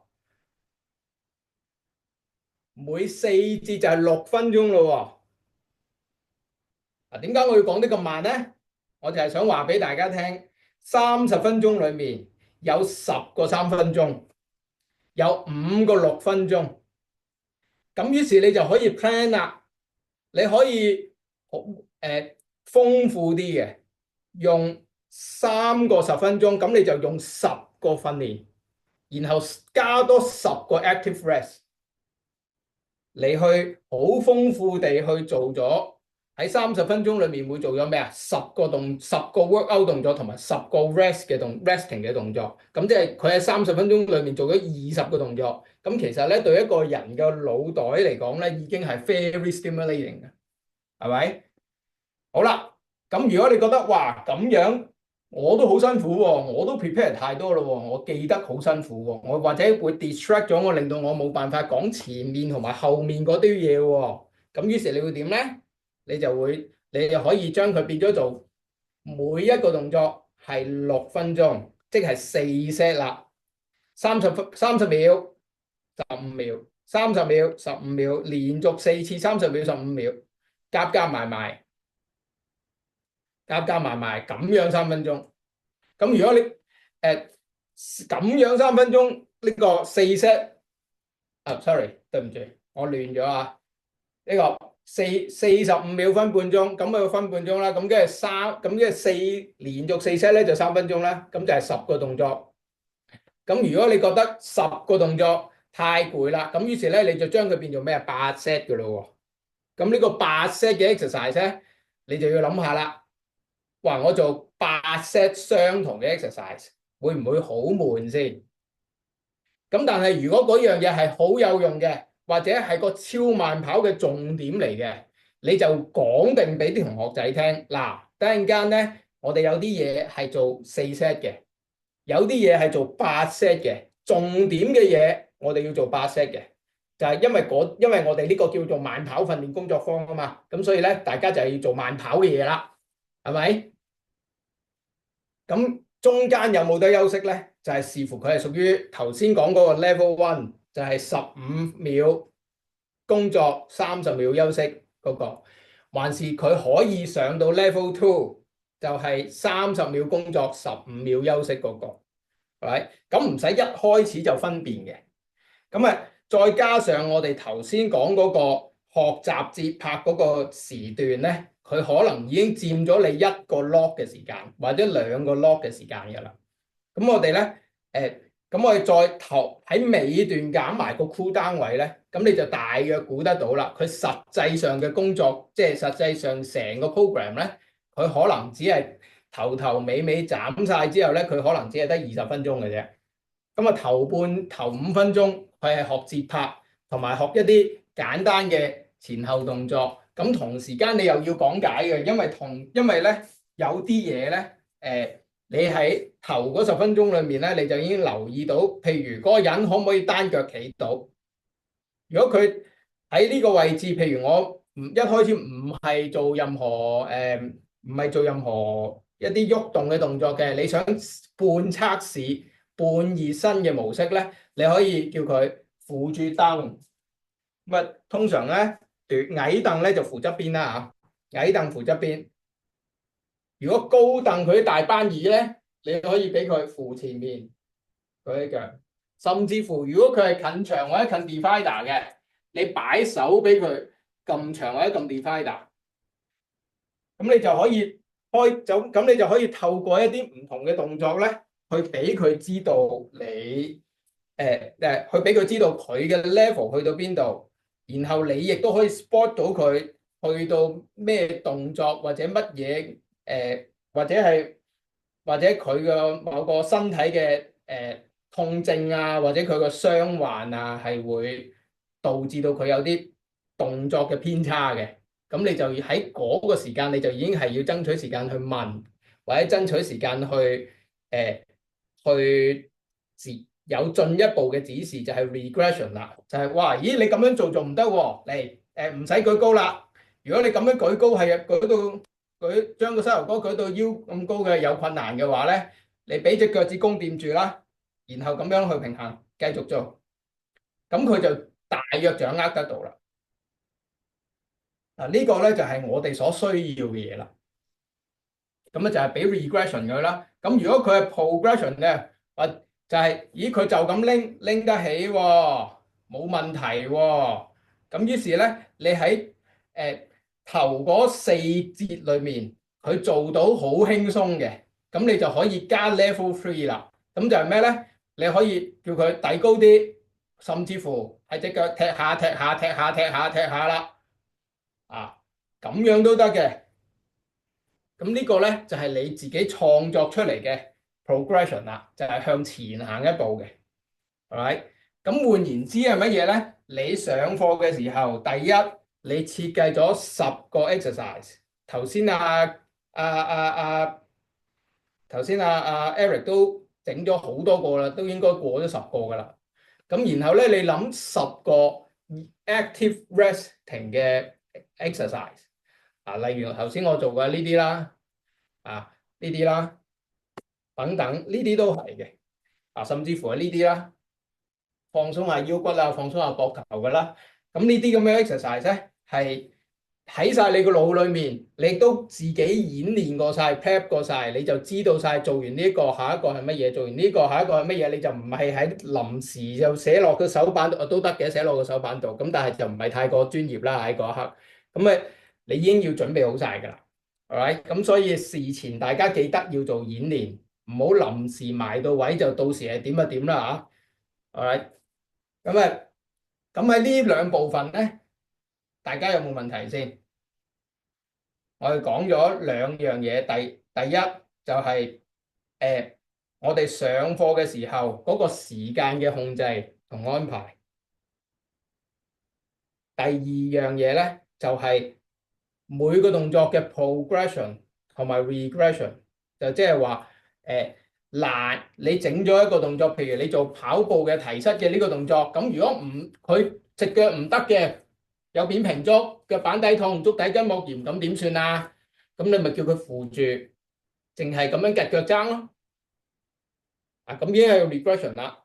好啦，咁佢可以跑得到喎，咁點樣？咁又點咧？咁純粹係快啲嘅啫，係咪？咁純粹係快啲嘅啫，叫佢搓埋手咯，揸實拳頭咁你就已經有幾個有 baseline 嘅 exercise、regression 輕鬆版同埋 progression 嘅高難度版。咁呢個好處係乜嘢咧？就係令到啲渣嘅同學仔知道自己喺邊度，然後佢要進步嘅話可以去到邊度。同時間俾叻嘅同學仔喺當場就攞到個自信心啊，自我感覺良好啊，原來我都唔係咁渣喎，我做好多個動作我都可以做到高一格嘅 level 嘅喎。咁佢嗰啲咧就會好願意繼續做落去。好嗱，講住呢兩樣嘢先，大家有冇啲咩問題先？係Ian，咁啊，通常咧，係，早晨。一班學員入邊咧，都會有唔同本身啲痛症嘅懷疑，尤其少係做運動嗰啲咧，可能有啲又膝頭哥痛，有啲又腰痛，有啲又高血壓咁樣嘅。咁係。咧係咪事前我諗可能一開始要唔要問問佢哋本身有冇乜嘢痛症在身？咁啊個情況去到邊度，跟住過程之中有可能調節下邊啲，又分多一組人，可能係有痛症，有膝頭哥痛嗰啲。嗯嗯，一定要問嘅，講得好啊！事實上咧，我哋按照阿古 Sir 嘅經驗咧，但其實我相信咧，每一次上堂或者每一堂有新同學咧，你都會問定佢噶啦。啊，你膝頭哥有冇換過個臼啊？有冇通過波仔啊？啊，有冇食緊啲咩藥啊？近來有啲乜嘢做唔到？即係對上嗰次做運動係幾時啊？對上嗰次，再對上嗰次做運動係幾時啊？咁樣呢啲冇錯啦，大家係必須要提，必須要問。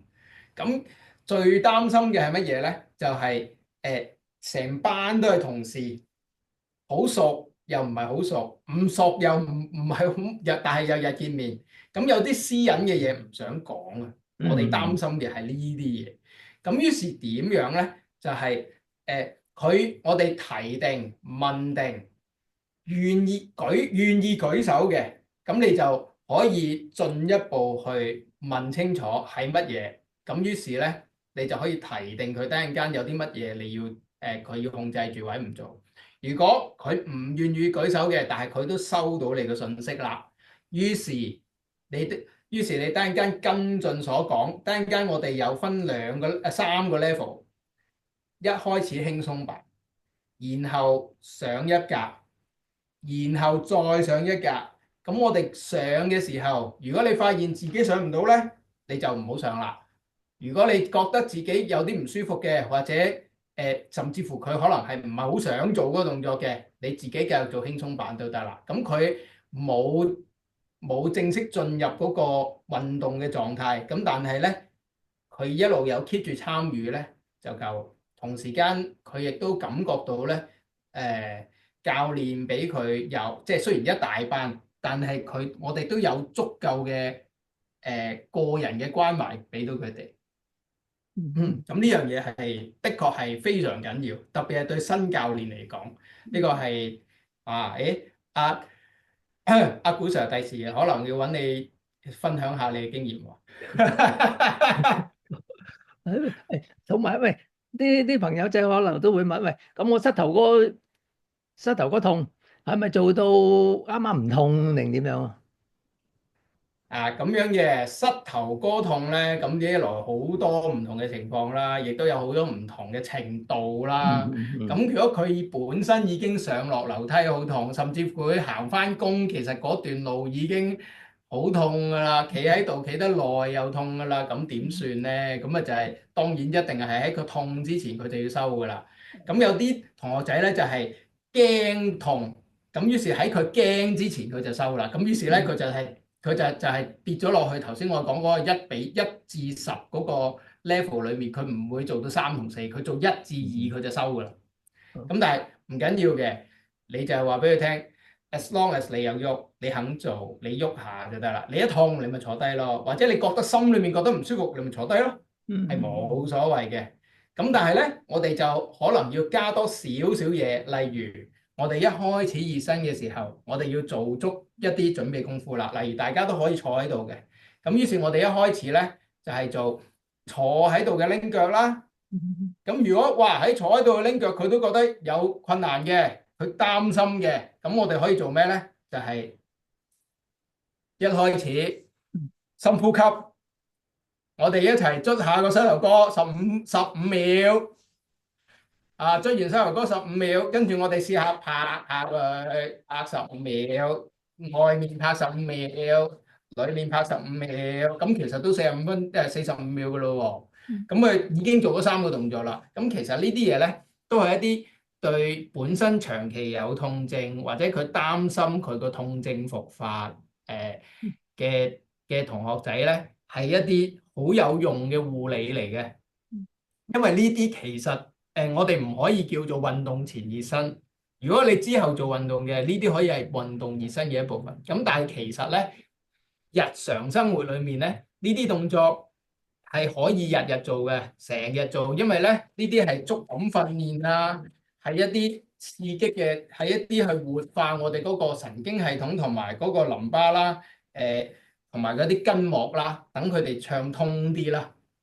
咁呢啲係好有用嘅。咁換言之咧，如果你見到有啲有啲咁樣嘅疑慮喎，可能你臨時上課嘅時候，你已經有定後備嘅一啲工具箱攞定出嚟啦。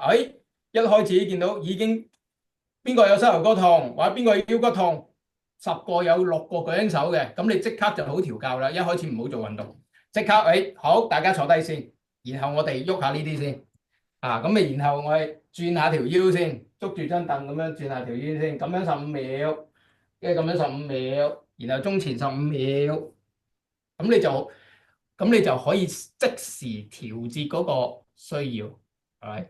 咁好啦，跟住因為咧講膝頭哥痛咧，實在有好多嘢講。咁因為膝頭哥痛咧，佢好大機會係好大機會佢嗌救命係個膝頭哥，咁但係佢嘅成因未必係未必係因為個膝頭哥，個膝頭哥壓力大係一定嘅。咁但係乜嘢導致佢膝頭哥壓力大，導致到佢痛咧？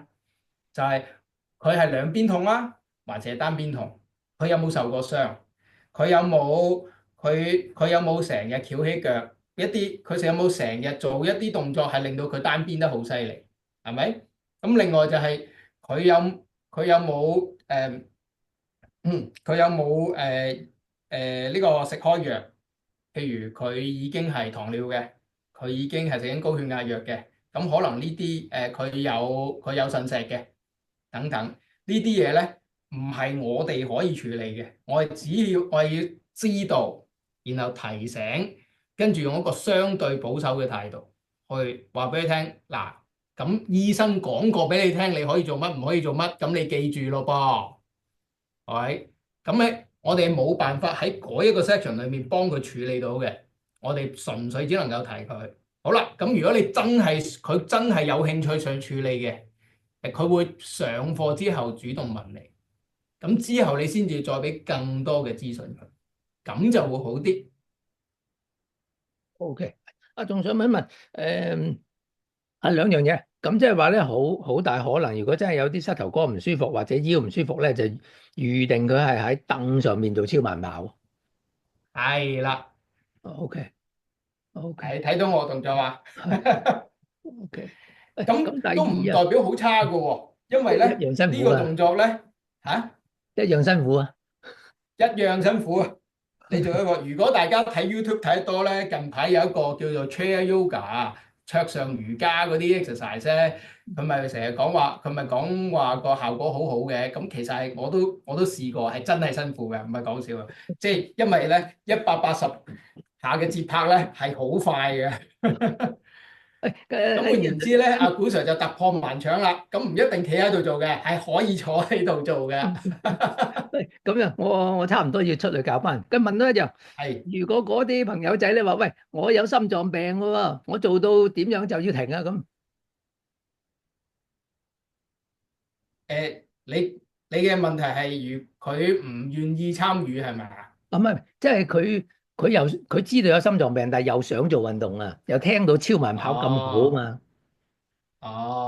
咁佢就想試，但係佢又同時間擔心係嘛？係啊。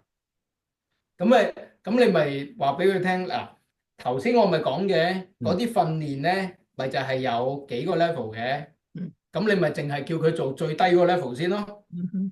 我哋頭先咪有個30秒運動，15秒休息，一個係15秒運動，30秒休息，另外一個就係淨係30秒休息，淨係45秒休息嘅。咁佢咪淨係做45秒休息嗰啲先咯。做完嗯45秒，跟住佢咪轉第二個45秒咯。嗯咁其實係咧，係代表係話俾佢聽係乜嘢咧？就係你覺得幾冇信心、幾擔心都好啦，呢啲日常嘅嘢你都一樣可以做嘅。由呢啲嘢做起，咁我可以咁我咪做45秒呢個，做四十五秒，做四十五秒呢個，做足10分鐘啦。跟住我先試下兩三個係快嘅。我可以做一個15秒係輕輕快啲嘅15秒啫，跟住用10分鐘嚟做你做其他嘢，做翻啲 hea 嘅嘢。咁我哋今日就淨係約做3次15秒一個快嘅，咁樣我相信咁樣都唔會有心臟病發啦啩？如果咁樣都心臟病發嘅話，佢唔應該喺呢度做運動噶啦，佢應該喺馬嚟啦，係咪先？快嗰個其實都係講緊180個 BPM 啊。係啊。OK。所以點解我哋頭先話咧？點解我哋要開始用拍手先咧？就係3、2、1、3、2、1，咁3下先至拍一下，其實係好慢噶嘛。咁佢其實咪即係1秒一下咯。咁咁你去到咁我哋用晒3下就變咗係1、2、3、1、2、3、1、2、3、1、2、3。咁我哋用呢個方法咧，就已經俾同學仔感受到咧咩為之慢，咩為之快，咩為之運動，咩為之休息。OK。好，咁啊，古 Sir 仲有冇跟進問題？暫時冇。冇都唔緊要。如果你驚間上堂之後諗到再有嘅話，你 send WhatsApp 俾我都得嘅，冇問題。係 OK，得知道。好，咁嘅另外其他同學仔啦，咁我哋頭先淨係講咗兩樣嘢啫，就係節拍啦，咁啊同埋運動訓練嘅選項有冇進步，有冇行前一步嘅 level，有冇退後一步嘅 level，大家要諗定啦。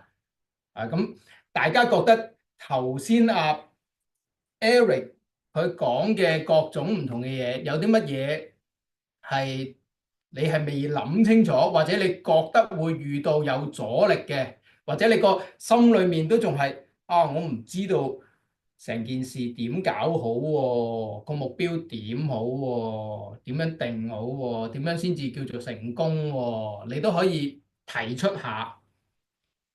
或者你有啲建議，或者你啲諗法同我哋本身Eric 所諗嘅安排係唔同嘅，你都可以提出嘅喎。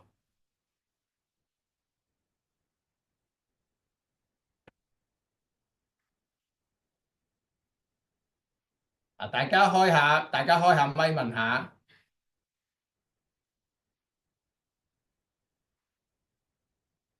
暫時未有係咪？咁嗱，咁我就繼續加啲嘢落去咯喎。咁咧有啲嘢咧就大家要知，特別係伸展嗰方面咧，大家就要知嘅。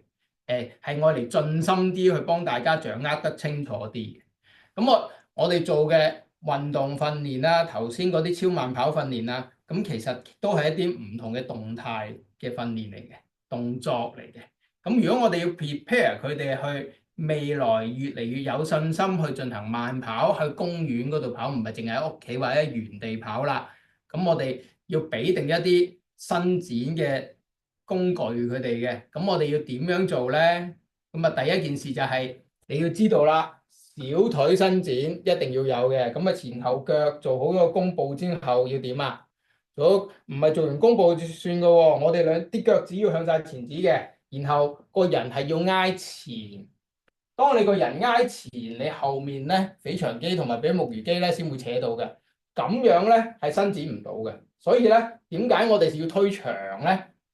有咁長推咧，其實重點係你個重心挨晒向前，後面先至會拉長，係咪？咁呢個咧，呢啲少少嘅要點咧，你要掌握到啦。然後你教同學仔嘅時候咧，你就唔係話，好，大家做伸展小腿，勾轉，做完之後勾轉。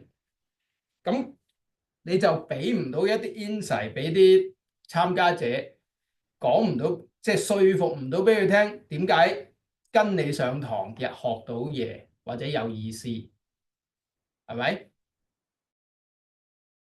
咁所以咧，大家就要喺呢啲位置要有啲 insight 啦。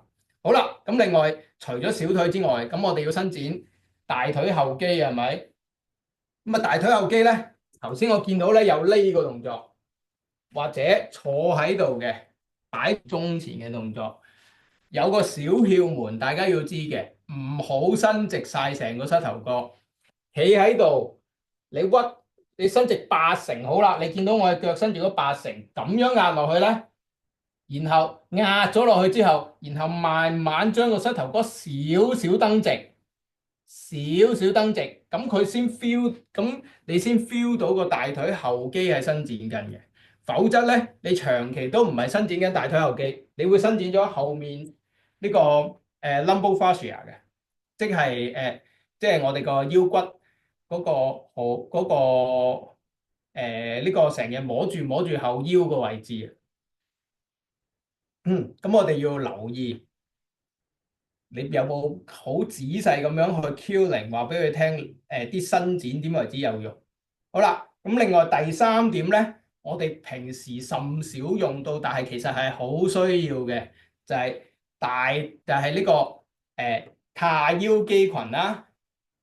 有人話係核心肌群嘅一部分啦。咁啊，髂腰肌群同埋 pat 嘅肌肉嘅伸展啦。咁我哋咧可以坐喺度做，亦都可以企，亦都可以喺張瑜伽席度做。咁啊，但係咧，大家就要留意佢哋有冇做啱嗰個動作。例如乜嘢咧？我哋打側坐咗個 pat，坐半楷 pat 啦，另一隻腳咧就垂低擺後蹬直咗，係咪？擺好晒啦，你見到我前面隻腳90度角嘅，踩穩咗，個人拉直晒。咁我哋要做嘅係乜嘢咧？就係先深深吸啖氣，然後咧雙手摸住個肚腩，呼氣嘅時候咧收腹呼氣，推個肚臍入去。咁你自然就感覺到咧喺褲袋位呢個位置咧就扯得好犀利。咁同時間我哋就可以開始做乜嘢咧？就係將個膝頭哥向後推，向後推。每次呼氣就向後推，每次呼氣就向後推，咁佢就會慢慢將個髂腰肌咧越打越開噶啦。呢個位置咧係任何坐 office 坐得多嘅人咧都係需要長期伸展嘅。甚有同學仔咧一路做嘅時候咧，除咗佢感覺到髂腰肌之外咧，佢會感覺到個膝頭哥都扯住。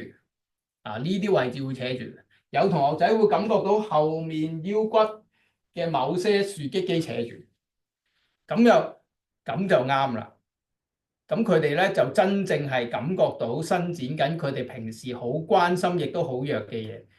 一係膝頭哥痛，一係腰骨痛，係咪？其實好大部分都係因為髂腰肌太緊。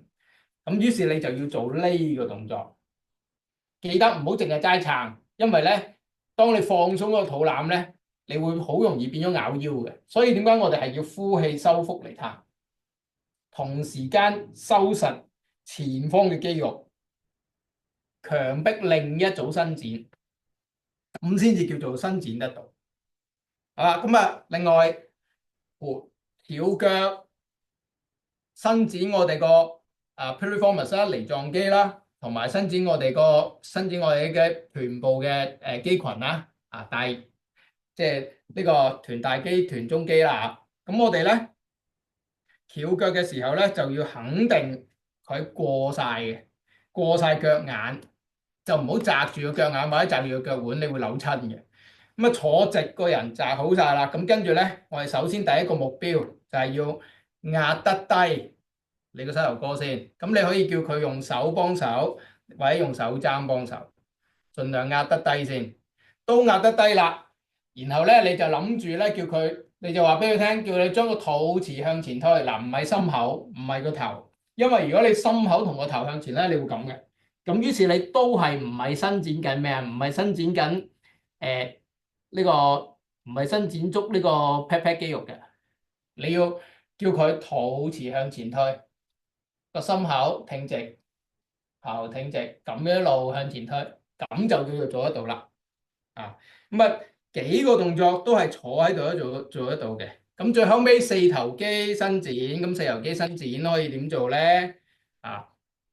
四頭肌伸展咧，如果唔係個個人咧係可以扶住埲牆就撈到隻腳嘅，特別咧佢佢有好多人咧係拎唔起隻腳過90度㗎。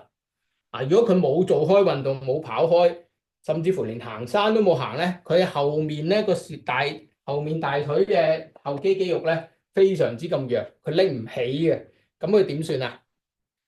咁佢就一路搲下搲下，佢就跌落地㗎啦，係咪？咁所以咧有個好啲嘅方法就係擺好張凳，搭隻腳上去，啊一隻腳跪喺度，另一隻咁我哋成個身體咧，如果佢係高凳嘅話咧，佢就唔係淨係大髀啦，佢就連個心口都挨住張凳㗎啦。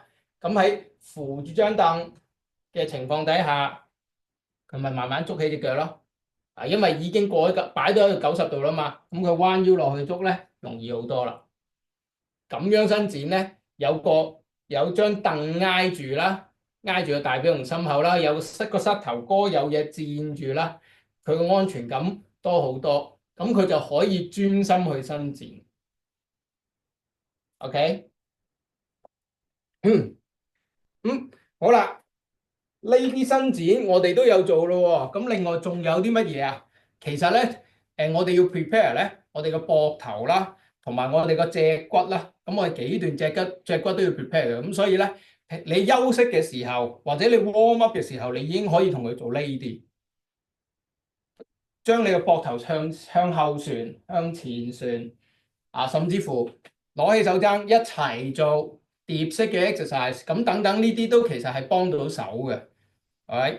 咁咧，當你做嘅時候咧，你其實唔使特別強調要點做嘅，你淨係俾一個 Q 佢，咁佢就做得到噶啦。手掂住，然後咧用手踭畫圓圈咁樣，咁佢就已經好誇張地做晒成個動作。向後，咁佢亦都可以完整地完成晒所有動作，係咁啊？點解我哋要做呢個啊？因為跑步嘅時候咧，其實我哋個膊頭係 counterbalance 嘅。我哋當我哋真正進行跑步咧，大家要知道，雖然我哋係向緊前，但係咧嗰個跑步並不是一個直向嘅 exercise，對個身體嚟講唔係一個直向嘅 exercise，佢係一個盤骨同埋肩膊扭動嘅 exercise 嚟嘅，個脊骨喺度一路左右咁扭嘅，咁於是你個盤骨係左右咁擺，只不過咧我哋對腳咧好似兩條繩咁樣跟住個盤骨發出去嘅，咁於是你係由個盤嘅主動兩邊喐動開始，咁換言之呢個動作其實對人體嚟講係咩？係一個扭動嘅 exercise 嚟嘅。咁大家咧就要注意啦。當我哋做呢個扭動嘅 exercise 嘅時候，咁我哋事前係咪要 warm up 啊？其實我哋就係要 warm up 個脊骨啦。所以我哋要做呢啲轉動嘅 exercise。咁你可以加埋伸展出嚟嘅，轉咗身，伸手出去；轉咗身，伸手出去。唔係淨係向平90度嘅，你可以斜斜地向上，斜斜地向上，咁佢就會伸展多咗啦。向下嘅，咁佢亦都會伸展咗背交叉嗰條呢個叫做 meridian line，嗰個叫咩？筋膜線啊，係咁啊。換言之咧，你可以 prepare 嘅嘢唔係淨係 prepare 下身嘅，腰骨你要 prepare 啦，上身膊頭你 prepare 啦。特別係如果佢本身已經咁樣嘅條頸，咁你更加要 prepare 佢咩？就係 prepare 佢條頸骨收翻正，左右輕輕喐下，因為呢啲位咧打通咗咧，佢個人感覺輕鬆咗咧，佢先有佢個心態先至開始 ready 而去做運動。咁另外就係你個呼吸啦，咁我哋俾佢習慣咗拎起隻手深呼吸，因為咧我哋手同埋膊頭有重量啦，會擲住我哋個肋骨嘅。咁佢哋啲筋膜一日唔鬆咧，佢哋係冇一個好 refreshing 嘅感覺，更加唔會覺得啊好 ready 去做運動嘅。咁所以咧，你可以事前亦都加一啲呼吸嘅 exercise，例如乜嘢咧？我擺兩隻手擺喺我肋骨兩邊，嗱唔係胸嚇，胸喺上面啊，呢個胸下低兩邊肋骨。咁我吸氣嘅時候咧就推脹佢。撐開兩邊肋骨，呼氣嘅時候咧，揾隻手幫手推兩邊肋骨，吸氣撐，呼氣推，咁佢就會咁啲同學仔咧就開始由肋間肌同埋肋骨中間嗰啲我哋叫做子彈肌嗰啲筋膜嗰度開始伸展，咁個人咧就由個胸腔開始 prepare，佢個肺活量咧就開始大啦。咁你亦都可以由呢啲位置開始，如果佢真係咁弱嘅話，係咪？咁另外仲有嘅喎，咁唔一定係兩邊嘅，你可以彎低條腰，叫佢吸氣嘅時候吸盡啲，吸晒落去個背脊度，撐開個背脊後面，撐到好似可以打台麻雀咁嘅。咁佢做多幾次呼吸咧，自自然然咧，佢成個身體軀幹裏面嗰啲筋膜咧就開始鬆啦。鬆咗咁上下啦，你就可以俾佢開始做多啲唔同嘅嘢咯喎，就係呢啲啦，係咪？呢啲啦，係嘛？坐喺度做到啦，企喺度都可以做到嘅。呢啲啦，咁我哋就會開始係用咩？activate 緊我哋嗰個核心肌群。除咗呼吸嘅activation 之外，就係核心肌群嘅 activation。咁跟住就係節拍嘅 activation 啦。節拍嘅學習啦，然後就開始個人咧就幾樣嘢一齊啦，心肺準備好，腳準備好，腰骨準備好，個節拍心情準備好，咁你就可以開始進入你要做嘅嘢啦。咁換言之，只要你 plan 得夠細，嗰30分鐘話咁快就過噶啦。OK，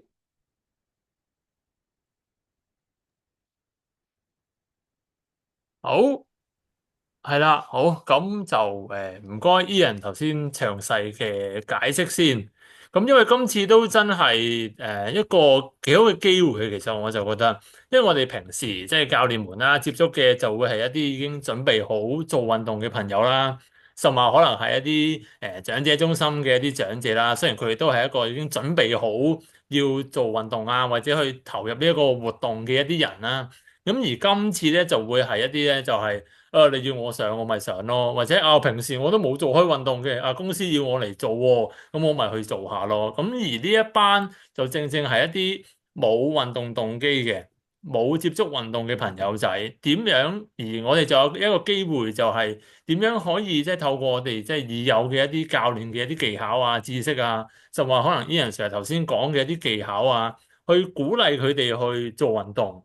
同埋而係真係帶到個效果出嚟嘅，我諗呢一個係一個好好嘅機會，同埋都係一個好嘅一個機會，等佢去做運動啦。另外一個機會咧就係即係可能佢哋會日後有興趣會做多啲運動，去揾我哋去做啊，去即係去報班啊各樣嘅情況嘅。咁所以就都可以即係就住我哋今次去試下一啲比較叫做入門啲啦、鼓勵性啲啦嘅一啲或者安全啲嘅一啲運動，咁等佢去即係去試下去做咁樣咯。咁就當然啦，我哋今次成個主題就會係一個叫超慢跑啦。咁其實超慢跑都有好多變化嘅，就好似阿 Ian Sir 頭先講嘅，有啲係坐喺度做噶啦，有一啲係rest 嘅時候都可以做到嘅一啲動作啦。咁呢啲都可以即係滿足到我哋今次即係其實呢一個嘅活動嘅要求咁樣嘅。咁所以就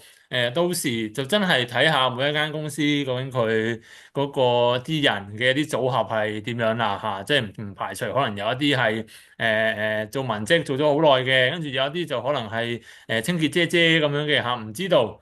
或者可能係一啲老闆級嘅嚇，已經但係又唔做嘢嘅嚇，可能已經好肥大咁樣嘅，都唔知道。咁所以就都可能嗰個組合有好多咁樣。咁所以就頭先好似阿古 Sir 講就話咁如果佢哋係真係有啲慢性病嘅，咁又點算咧？咁樣咁大家都可以即係參考翻即係頭先阿 Ian Sir 講嘅一啲應對啦，甚至係一啲唔同程度嘅一啲運動嘅動作建議啊，咁都可以去做翻咁樣咯，係啦。咁就好多謝大家今日就睇咗咁耐啦，聽咗咁耐啦嚇，係啦，咁就如果有啲咩問題嘅，咁都可以繼續就即係 WhatsApp 嚇，咁我同阿 Ian Sir 咁樣都會盡快去答翻咁樣，咁而我都會繼續去 update 住呢一件事咁樣，咁就希望即係一嚟就我都會分享更加多嘅資訊啦。咁另外就大家做完咗之後啊，有啲咩嘅findings 嘅，咁我哋都可以即係揾個時間，咁我哋又再去傾傾，睇下可唔可以再 improve 佢，甚至係我哋去反建議翻俾職訓局嗰邊，咁我哋話唔定可以即係令到嗰個合作啊可以更加長遠啊，或者可能我哋可以合作更加多嘅嘢都唔出奇，咁就令到大家咧都令到我哋 Y Fitness 啦都可以即係再有更加多嘅一啲唔同嘅工作機會啦，俾到大家咁樣咯。係啦，好，去到呢度有冇咩問題先？大家應該冇啦。好啦，咁我哋今日就到呢一度啦，咁就唔該晒各位，都唔該 Ian Sir，好帶大家咧就我鼓勵大家咧，我鼓勵大家咧睇完之後咧，因為我相信有唔少嘅教練咧將會係睇錄影嘅。咁大家睇完錄影之後咧，你會有啲唔同嘅諗法啊，唔同嘅概念，但係你唔知道係咪 work 嘅，或者你有啲疑問嘅，你可以 feel free 隨時問我哋嘅。咁我哋就到時間咧，我哋就WhatsApp 俾你啦，即係同你傾偈啦，或者係甚至乎你需要嘅，咁我哋咪好簡單咁樣 make 個 call 咁樣，我都可以大約分享到我嘅經驗俾大家聽咁樣。係啊，因為就都我見今次其實我都想即係大家唔同嘅教練都可以即係參與到咁樣嘅，咁所以可能有啲朋友仔有啲教練係嚟自於Zumba 嘅，有啲可能係 Yoga 底嘅，有啲可能係已經係綜合訓練嘅 S&C 咩都有嘅咁樣，咁所以可能大家都有一啲唔同嘅睇法，或者一啲唔同嘅一啲叫做運動嘅介入嘅方法會出現咗嘅，咁所以都好 feel free，咁大家可以即係有啲咩嘅都可以就同我哋講，咁我哋就令到成件事可以即係再完美啲啊，再進步啲咁樣咯。係。好，咁就今日就到呢一度啦，咁就有啲咩問題就隨時再揾我哋啦。好，唔該晒各位，好，再好，再見，拜見。拜。